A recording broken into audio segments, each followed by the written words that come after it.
Chefs Without Restaurants, episode 170 with Marianne Esposito. Do you have any tips for anyone who might want to write their own cookbook, having done this so much, even not necessarily like one that's going to be in a store, but, self-publishing, just like tips, like where to get started if you think you might want to do this? Do you have any advice?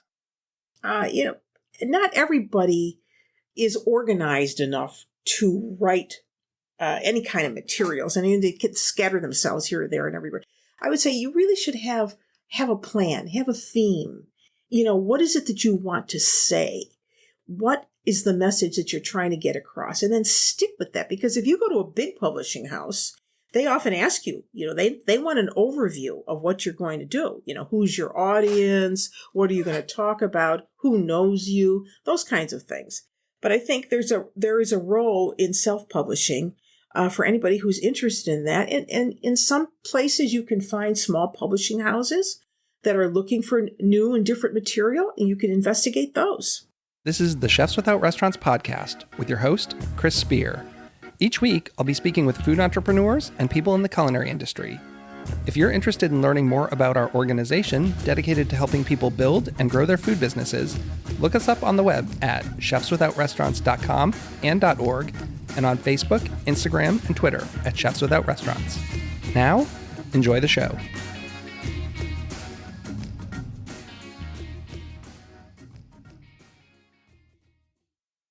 Welcome to Chefs Without Restaurants. I'm your host, Chris Spear.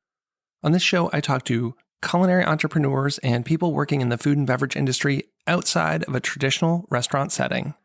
This week, I have chef, author, and TV personality Marianne Esposito. She's the creator and host of the nationally televised PBS series Ciao, Italia with Marianne Esposito. The author of 14 books, most recently Ciao, Italia, Plant Harvest Cook, Marianne has worked beside world-renowned chefs like Julia Child, Jacques Pepin, Martin Yan, and countless others. When not filming, she can be found giving hands-on cooking classes. Her new book takes the reader on a seasonal home garden vegetable journey, focusing on simple growing tips for anyone interested in growing their own vegetables and how to cook them Italian style. Long before there was the Food Network, Marianne was cooking on her own show. At this point, she's got more than 30 years doing this, making her the longest current host of a cooking TV show. I was so honored that she came on the show to talk about her new cookbook and cooking Italian food and gardening. Her new book will be out next Tuesday, November 15th. And yes, it's November, but it's never too early to start thinking about your garden. On the show, we talk about how she plans hers in January. So I think now would be a great time to pick up that book and start thinking about what you want to grow next year. On the show, I talked to her about things like container gardening and gardening in small spaces. And if you're not interested in gardening, this is also an amazing cookbook that, focuses on fresh seasonal vegetables. She even talks through some of her favorite recipes. So you'll hear about things like how she makes her preserved sun-dried tomatoes, her zucchini roll-ups, and even a quick jambalaya-esque weeknight dinner.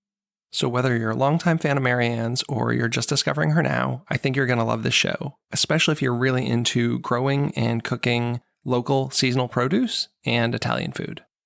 I'd also like to take a quick second to say, go check out the book Conversations Behind the Kitchen Door by Emmanuel LaRoche. You might know Emmanuel as the host of the Flavors Unknown podcast.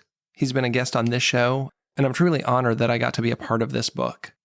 And of course, the Chefs Without Restaurants podcast and community wouldn't be possible without the support of my amazing sponsors. So please take a listen to this week's sponsor messages. The show will be coming up right after those words. Over the past 30 years, the world of the personal chef has grown in importance to fulfill those dining needs. While the pandemic certainly upended the restaurant experience, it allowed personal chefs to close that dining gap. Central to all of that is the United States Personal Chef Association.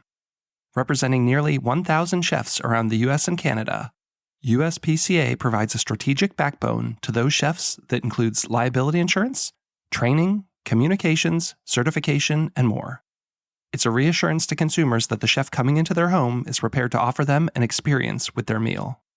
USPCA provides training to become a personal chef through our preparatory membership. Looking to showcase your products or services to our chefs and their clients? Partnership opportunities are available. Call Angela today at 1-800-995-2138, extension 705, or email her at aprather@uspca.com for membership and partner info. Are you still keeping your recipes in docs? Doing your costing in spreadsheets? Well, you should try Mies, the recipe tool designed for chefs by chefs. Founded by professional chef Josh Sharkey, Mies transforms your recipe content into a powerful digital format that lets you organize, scale, train, and cost like never before. See why Mies is loved by over 12,000 culinary professionals. Sign up for a free account today at getmees.com/CWR. That's GETMEEZ.com/CWR. And on a personal note, I've been using Mies almost daily. I wish I had this tool years ago. The ability to quickly scale a recipe up or down, or to search across all recipes for a single ingredient like pumpkin. And if you really want to get an in-depth breakdown, I had Mies founder Josh Sharkey on the podcast a few months ago. That was episode 155, released in July of 2020. So go check it out to find out what Mies is all about. This episode is presented by Chemists in the Kitchen by LabX, a YouTube video series spotlighting the power of chemistry and how science and food can bring people together. In each episode, real scientists walk you through things like making your own pickles, the chemistry behind ceviche, the formula for perfect homemade pretzels, and much, much more. It's a love letter to science, cooking, and individuality, with some great tips on how you can apply real scientific principles to everyday cooking. Plus, it's just a lot of fun. Season 2 is airing right now, and you can catch up with every episode for free on YouTube by searching Chemists in the Kitchen or going to youtube.com/LabXNAS. Hey, Marianne, welcome to the show. Thanks so much for coming on today. Well, thank you, and ciao. Ciao. Yes. Yeah. In many ways, it's ciao. Ciao hi and ciao food, right? Absolutely. Well, this is such an honor because I've watched you for so many years. You know, I have been in the food world for 30 years now, and you've been on food TV for 30 years. You know, back when I started cooking and, you know, I was a teenager, I guess 1992 is when I started cooking while I was still in high school. You know, back then we didn't really have Food Network, and this whole food TV thing that has exploded was just in its infancy back then. Yes. Before Food TV or the Food Network emerged, actually, Ciao Italia was out there as, one of the first Italian cooking shows. And it has maintained that now through these 30 years. It's been an uninterrupted series that is, the longest running cooking show in the States. Did you ever think that was going to happen? No. When I started out, I actually was thinking about just doing like a little cable show, for my local TV station. And then once I did that, they sent that out to see what kind of reaction we would get from the public. And we got really great reaction. And they said, well, why don't you consider doing a series for us? So then I did. And then they sent it to PBS. And then that was the beginning of Ciao Italia on a national level. Wow, 30 years. So you are the longest current running cooking show. That's right. Yep, that's right. We have food TV royalty here. And I hear real royalty. Were you knighted or some such thing by the president of Italy? Yes, so that was quite an honor. Several years ago, I received the Star of Italy award for my work with Italian food. So it was quite an honor. So you have your 14th cookbook coming out. Yes. 30 years of TV. We're going to go into the cookbook, but I want to kind of start back with the food TV. How did that all come about? I know your parents or mother were in food and kind of grew up in a family that loves eating and cooking, but how did this whole professional cooking thing come about? Well, it came about when I made my first trip to Italy. Obviously, I was just enamored by what was there in terms of not only the food, but the culture, art and everything that was there. The people were wonderful. The food was wonderful. Everything was wonderful. And everything that my grandparents had ever told me about Italy was, the light bulb went on. And so I thought, gee, I'm really appreciating this. I think maybe I'd like to enroll in a cooking school. So I went to Sorrento. And I enrolled in a cooking class, and I remember the chef, Lorenzo Flus. He was half Italian, half Austrian. And I thought, well, what does he know about Italian food? He's half Austrian, he's half Italian. But that was my introduction into regional Italian food, because the first class, we were instructed to make lasagna. And of course, my grandmothers and my mother, they are professional cooks. And so I knew how to make lasagna. I knew what lasagna sheets would look like. And the chefs were far from what they were doing, but I wasn't going to tell him that. And but that was my introduction. And I just kept going back and forth over the years. Since 1985, I believe, was the first year I went. And I just kept going to different regions of Italy, cooking in their schools. And I did not go to culinary school. I am a home cook. I've made that clear to people. And everything I know, I've learned from mistakes and from observation and from being in locales and learning from other chefs. So that's how I got into, doing the cooking show. Obviously there's many different regions. Growing up kind of in America, and I'm not from Italian heritage, it's kind of generalized as like Italian food and Italian cooking. And you think of kind of actually like red sauce and Italian American type things. Yes. But there's so much variety in Italy, just the same way we wouldn't want the U.S. generalized. Cooking in New England is so different from Creole in New Orleans versus Tex-Mex, but we kind of do that with other countries. Yes, exactly. And so that became the premise of the show, actually, is to teach people that there's more than red sauce that defines what Italian cooking is. In fact, on my first show, I said, there is no such thing as Italian food. There is only regional food. And that's the common denominator that I've stuck by these 30 years, taking people all over Italy, from the Piedmont to Sicily, to show them what this diversity is really like. And that has been kind of a lifelong, journey, because there's so much to know about Italian regional food. You would never really cover it in a lifetime. I could do another 30 years. Do you have a personal favorite region or style of cooking? Well, I'm very partial to the South, of course, because that's my heritage. I'm half a Sicilian and half Neapolitan. So I've got the two grandmothers ensconced in those two regions. And a lot of the cooking that was done at home was based on what they knew from their regions. But all of the regions are wonderful. I mean, I'm going to be taking a group in a few weeks to Umbria, which is in the central part of Italy. And the food there is very different from what you're going to find in the South. I mean, we're going to be working with pork and lentils and black truffles, things like that are particular to that region. And it's this kind of information that I've been trying to impart to our viewers, that, when you go to Italy, keep your eyes open, because everything that you think is Italian food is not. That sounds like an amazing trip. I've never even been to Italy. It's on my list of places. Yeah, you need I had to some go. relatives living there for a while, and we thought we were going to get to visit, and we didn't. I guess we kind of missed that boat. So we're going to have to go sometime soon. So how has the show evolved over 30 years? You didn't go into it thinking you were going to be on that long. What have you seen change? And it could be within your show, but also like the viewers and the public. I mean, I think knowledge of food has also changed so much with the general public. Yeah, knowledge of food has changed, and the fact that people started traveling. Like in the 90s, people knew what certain cooking shows were. Like there was Julia Child and Jacques Pepin and Graham Kerr out there. And then I came along and started doing Italian cooking. But that just kind of like opened the floodgates, because now, even if you couldn't go to these countries, you could be exposed to what kind of foods they ate through the media. So I see a big change in people's understanding of foods beyond their comfort zone. I've changed a lot over the 30 years. I mean, when I started in 1989 doing my very first series, my depth of knowledge about Italian regional foods was not what it is today.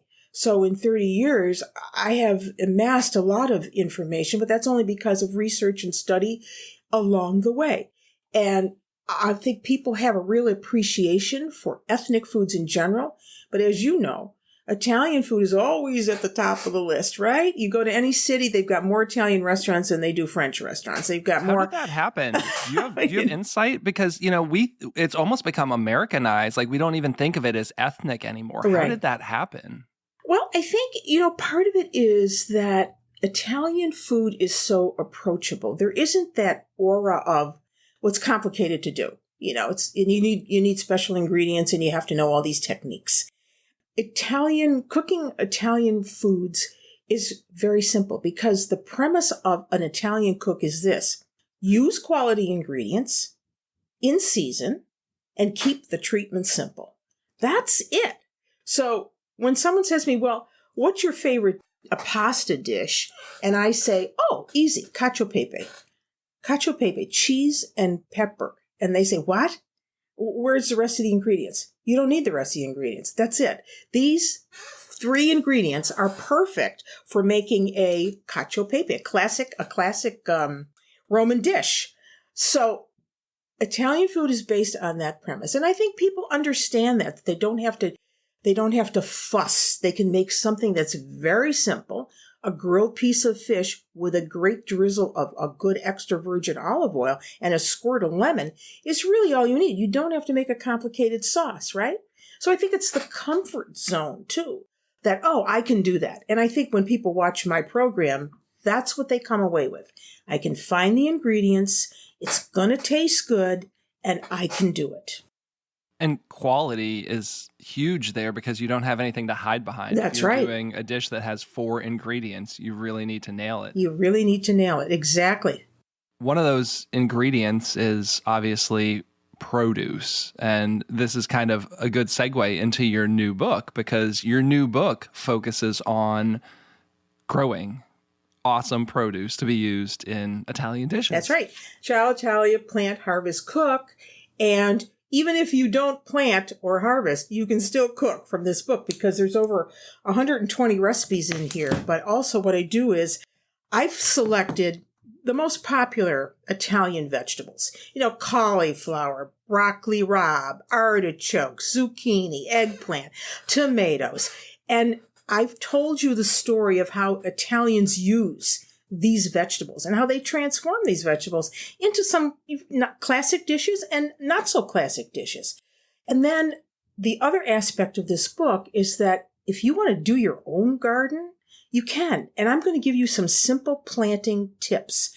Now, I say in the introduction to this book that everything I know about planting and harvesting a vegetable garden has come from my husband, Gaetano, because since we've been married, we've always had a garden, even a little plot of land. And he is Italian too. And so our grandparents had gardens. And what I'm getting to is that it's in your DNA to do this. So over the years, we have evolved with the garden, of course, just like I've evolved with the show. And over the years, the garden has gotten bigger and bigger and bigger. Now it's 30 by 60. We not only feed ourselves, but I can't tell you the number of people that we give stuff to, which is a great feeling. But then, somebody who's listening to this might say, well, you know what? I live in the city. I don't have a backyard. But you could do container gardening. And if you're in Italy, you look up in the city, up on balconies, and what do you see in apartment buildings? You see pots of basil and tomatoes and things that Italians love to cook with. They make it work. They'll plant it in a container.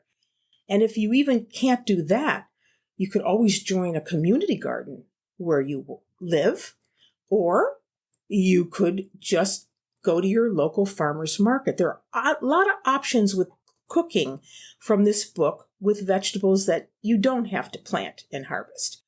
But because we can, and we do, I felt that it was important to add that element of how do you plant a vegetable garden? What do you start with? And I always tell people, you start by thinking small.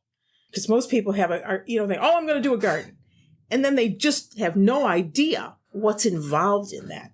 In this book, I tell you that when we plant our garden each year, it starts in January on a legal yellow pad of paper when the snow is flying and you're hardly thinking that, you're going to get a vegetable or anything. And we map out a plan. You make a plan. That's the first thing. Second thing, where are you going to plant that garden? You have to think about things like, is it going to get enough sunlight? Do you have a source of water? These are things I talk about in the book. And I've divided the book into two sections. The spring garden, which deals with spring vegetables like lettuce, which you would never plant in hot weather. And then the summer garden, where you're planting hot weather crops like eggplant and tomatoes and peppers, to give people a sense that you can't put everything in the garden at one time. I think that's what everyone wants to do. They want to go, you see everyone at Lowe's on Memorial Day weekend, right. Grabbing like 80 plants, and they just drop everything in all at once. Right, yeah. So I think it's a good tool, for people, because at least in the planting information, it tells you, what certain plants like. Like, for instance, eggplant and tomatoes. Well, you've got to plant those really where they get a lot of sun most of the day. And then as those plants are growing, for instance, like for tomatoes, you want to cage them so that they're not all flopping on the ground. So these are just simple tips that I'm giving you. You don't have to have a PhD in horticulture to understand the planting part of this book, because I don't. As I said, everything I know, I learned from my husband, Guy, and I've learned about the mistakes, what not to do, and what to do. Do you do any kind of canning or preservation with stuff? Yes. In the book, I talk to you about, there's a story I call Season in the Cellar, where it's centered around the house that I grew up in and what my grandmothers and mother did during the biggest part of the summer season. They would be canning the tomatoes, the peaches, the peppers, the jardiniere. I hated this job because my job was to rinse all the canning jars, make sure the lids were clean, all of that stuff.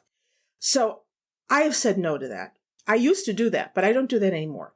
What I did was I invested in a dehydrator, number one, and 2 freezers, because of the work I do as a chef, of course. And I realize not everybody has 2 freezers, but I have utilized my freezer and my dehydrator to preserve a lot of the vegetables in our garden.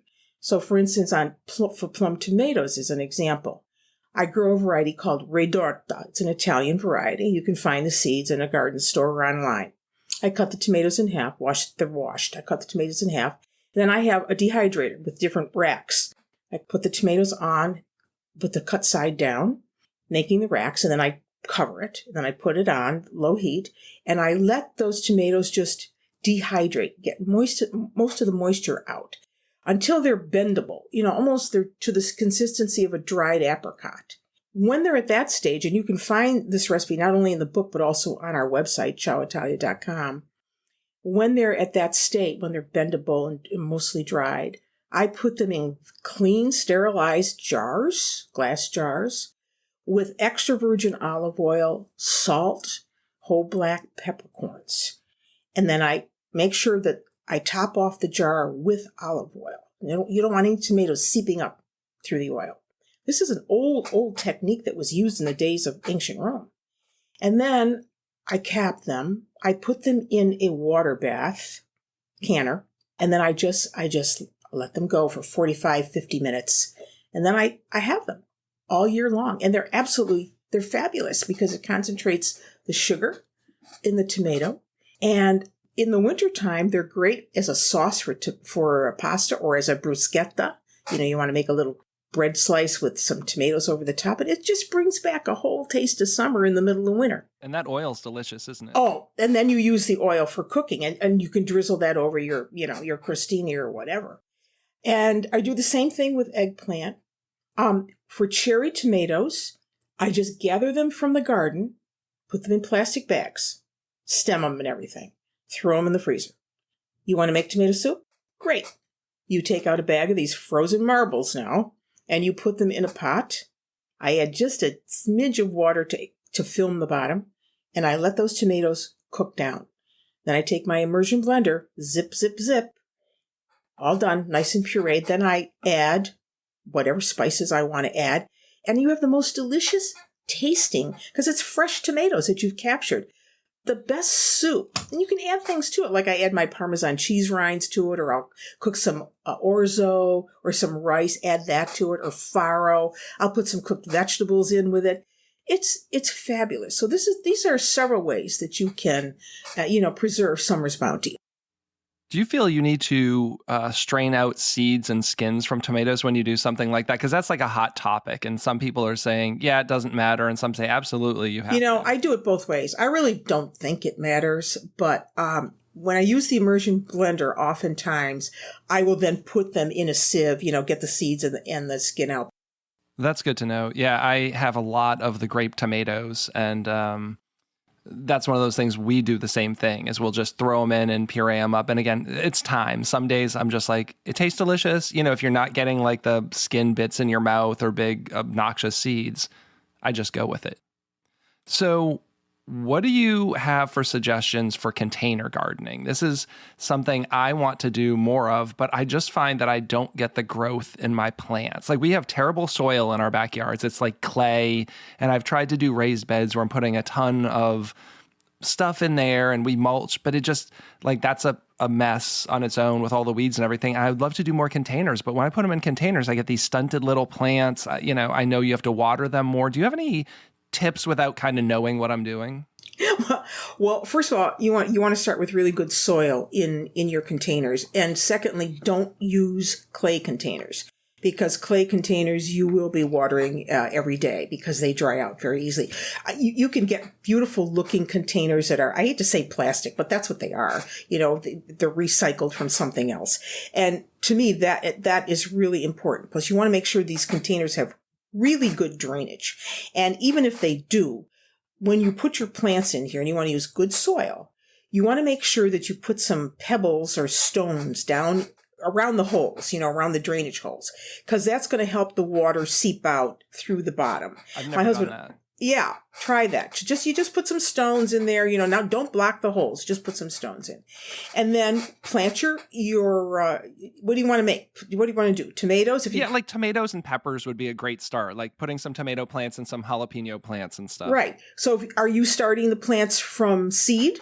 A little of both. So I love to start inside with seed for things, and some, depending on what it is, I'll buy a plant already started. Okay, so if you're starting from seed, of course you gotta plant those seeds, and we do that under grow lights in the basement, where we're watching these seedlings come up. When they're the right height, and they have enough true leaves on them, and I talked to you about what true leaves are in the book, then you can transfer them at the appropriate climate time. So you don't want to do tomatoes, in March. You want to make, unless you're living in a warm climate. And I tell you that in the book, that this book was written for zone 5. So in the Northeast, because that's where I live. So I say, look at your what zone you're in, and then adjust accordingly the time that you're going to spend putting your seedlings in and when you're going to put them in. Because, in the South, in March, you can put tomato plants in Georgia, but you can't do that in New Hampshire. So if you're starting with seedlings, you've got your seedlings to the point where now you have to harden them off, which means that these little seedlings you have to take outside and let them get used to the weather. So you take them outside, you put them in the sun. At night, you take them back in. You do this for about a week until you're ready to plant.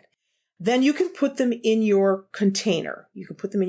And for tomatoes, you want to, at some point when they're tall enough, I would say when they're about 14 inches tall, you want to cage them so that they are going to grow upright through the cage and not flop over on the sides, because then that's not very good for supporting the tomatoes at all.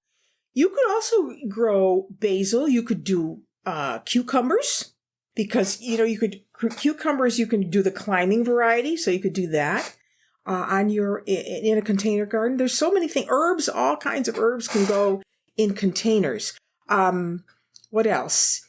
Peppers would be perfect for container garden. Yeah, that's what I'm hoping, is peppers and tomatoes. My herbs do really well in the ground. We found a nice spot for that. And it's a lot. It's been a lot of work doing the gardening. So we're kind of trying to figure out what works. Yeah, that's a whole lot easier on the weeds sense too, because then you don't have to do all this weeding like we have to do. That's the big thing that I'm really trying to get away from. Yeah. So for that, I tell you in the book, you need to think about using black plastic and straw to keep the weeds down if you have a large garden. I mean, ours is fairly large, so, we can't be just weeding by hand every day. So we've utilized black plastic and and hay to help keep the weeds down between the rows. So besides the tips on gardening in the book, it's obviously also a cookbook. Yeah. How have you seen the recipes kind of changed? Like, I mean, I see things like cauliflower crust pizza in your book. So you've obviously evolved with kind of the times and some of the trends. Yes, But how do you keep it fresh and interesting after all those books? Well, I try to give you some tips that maybe you don't know about, for cauliflower. Like, for instance, people struggle with taking out the core of a cauliflower because it's a mess, right? Things with those little florets are going everywhere.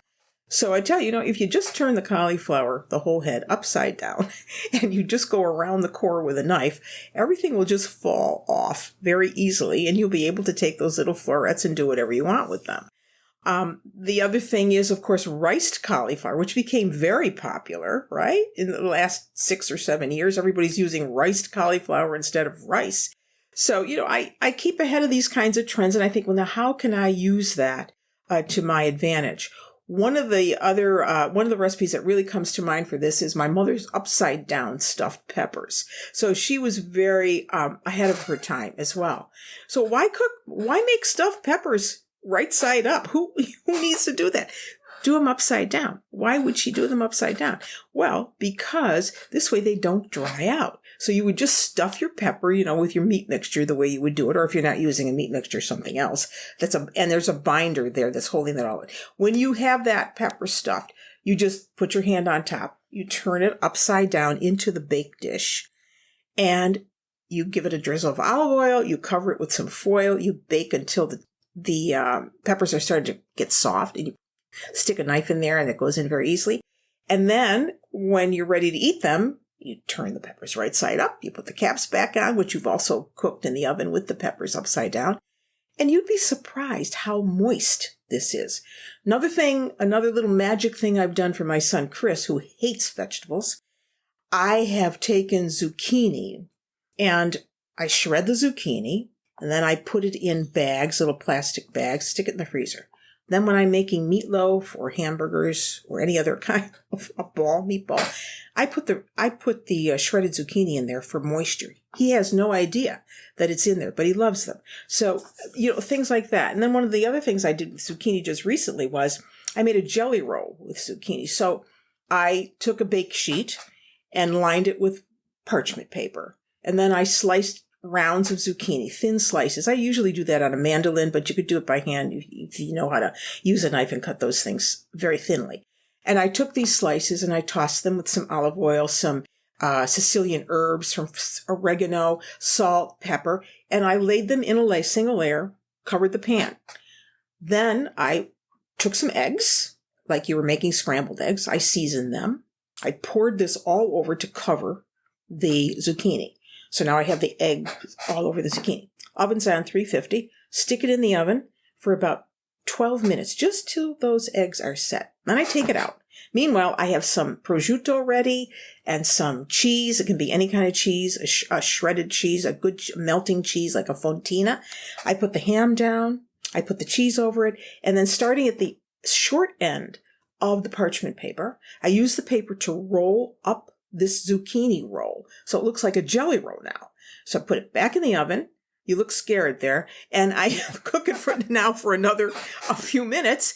And you cut it crosswise and, people think, wow. And then you see these pretty, rounds of zucchini within the egg mixture. It just, I'm trying to visualize it in my head because I hear jelly roll and, that's always one of those things like with cakes that I'm like, it's kind of, you're on the edge of your seat to see if you did it right. That sounds really delicious though. It is very good. You know what? I'll send you a picture of it.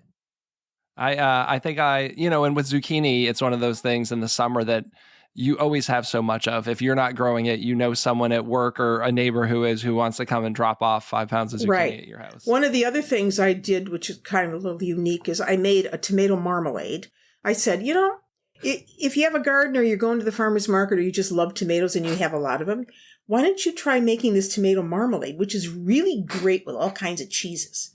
So basically, it's any kind of tomato that you want to use, except I really don't like the plum for this because I think plum tomatoes really belong as a sauce tomato, but you could use cherry tomatoes for this. You could use a beefsteak tomato if you wanted to. So I chop up the tomatoes and I've got them in a pot with a studded shallot. I stud the shallots with whole cloves. I've got a stick of cinnamon in there. I've got grated ginger. I have sugar. I've got balsamic vinegar, salt. I let this go. I cook this until I can make a trench through at the bottom of the pot. In other words, I can take my spoon, go down the center of the pot, and it divides like the Red Sea, and I can see the bottom of the pot. At that point, I know that the marmalade is thick enough. Then I just put this in jars and I freeze it. I give it away as Christmas presents. People love it. And you just put a little bit of it on, like a goat cheese or any kind of cheese, a soft cheese, even hard cheeses. And it's just delicious. It's a great way to use up tomatoes. So those are some different things that I've tried to do. I also have a section in there about herbs. And one of the things I decided to do, because I love scented geraniums, and scented geranium leaves you can eat. You just need. Oh, I didn't know that. Yes, you can eat scented geranium leaves. So I had a rose scented geranium plant. So I took the leaves and I minced them up and I put them in a cake batter. Then I took whole leaves. I had a cake pan. I put a disc of parchment paper in the bottom, buttered the parchment paper. And I took the whole leaves and put them face side down in the bottom of the pan, poured the batter over that, baked it so that when it turned out, it has this beautiful design of, the leaf. And this is simple. I mean, it's not like you had to be a pastry chef or anything. It's just using things in a different way. And it's a very delicious cake. And there's a beautiful picture of it in the book as well. I think sometimes people get hung up on like following recipe. Like cooking needs to be a little intuitive. And I'm sure like people who've come up cooking or chefs can do that a little more. And then you have people who really want a recipe and get kind of scared when you deviate at all from that. I just opened the fridge. Like tonight, I made I've already made this for tonight. I made a pseudo shrimp jambalaya because I had all these vegetables. I had some shrimp and I thought, oh, let me see what I can do with this.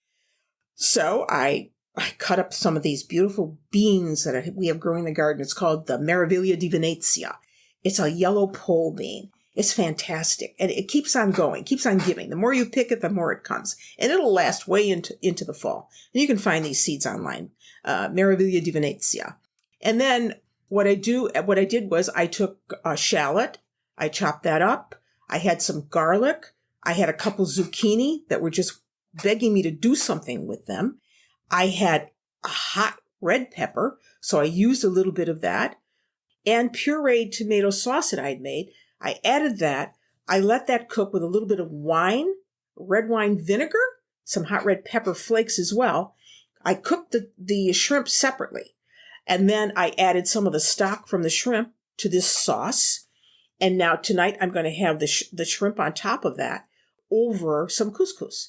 So that's what I made for supper, but I didn't use a recipe. I just used what I had on hand. I'll be over really soon for dinner. Well, fine. Anytime. Do you have any tips for anyone who might want to write their own cookbook, having done this so much? A lot of people, even not necessarily like one that's going to be in a store, but, self-publishing, just like tips, like where to get started if you think you might want to do this. Do you have any advice? Not everybody is organized enough to write any kind of materials. They can scatter themselves here or there and everywhere. I would say you really should have a plan, have a theme, have, what is it that you want to say? What is the message that you're trying to get across? And then stick with that. Because if you go to a big publishing house, they often ask you, they want an overview of what you're going to do. Who's your audience? What are you going to talk about? Who knows you? Those kinds of things. But I think there is a role in self-publishing for anybody who's interested in that. And in some places you can find small publishing houses that are looking for new and different material, and you can investigate those. Yeah, a cookbook is so much more than just a collection of recipes, especially these days. I mean, the evolution of the cookbook is crazy, but getting into the whole, some books have a story for every single recipe in them. Yes. And I like to do a head note like that, where I'm telling a little story about the recipe and why I like it or where it comes from and why it's called what it's called. So do you have anything else you're working on? I mean, I know you've got a lot already. The book's not even out yet and you have the show, but is there anything else you've got going on? Well, yes, I do a lot of travel in Italy with groups, and so I will be taking, in a couple of weeks actually, a group to Umbria to cooking school with me. So they will work in professional schools using the local ingredients to make some classic dishes. So that's coming up, so I'm working hard on getting all of those ducks in a row. As you mentioned, I have a television series, a new series coming out, which was filmed in a cooking school, actually. We did a little different take on this time. So people can look for it on their public television station. They can find it on Amazon Prime or on Create. The new book comes out in November, and if people want to pre-order it, they can go to our website, ciao.italia.com. And the book will be available in bookstores and independent bookstores online. So there are a number of ways to get it. And the other thing I'm working on right now, and I have been working on for a while, is the foundation that I set up a few years ago to help culinary students like yourself, who was at Johnson & Wales, be able to realize their dreams by providing monetary help for them. So we have a scholarship fund through the Marianne Esposito Foundation. And if people want to learn more about that and how they can help, they can also find that on our website, ciao.italia.com. People can also sign up through our website for our Posta. It's a free newsletter that comes every month that tells you where I am, what we're doing, has recipes and tips, so it might be something that could be helpful to people. So those are the things that I'm working on now. That sounds like nothing much, right? You have tons of free time. Right. That's great. I always have time to cook a meal for you. Oh, well, I will head on up. I miss New England, and maybe we can catch up in person sometime. I would love that. I look forward to seeing the cookbook out in the world. I know a lot of people are going to be really interested in checking that out. And as always, I put all the links in show notes so people will be able to pre-order the book and connect with you online.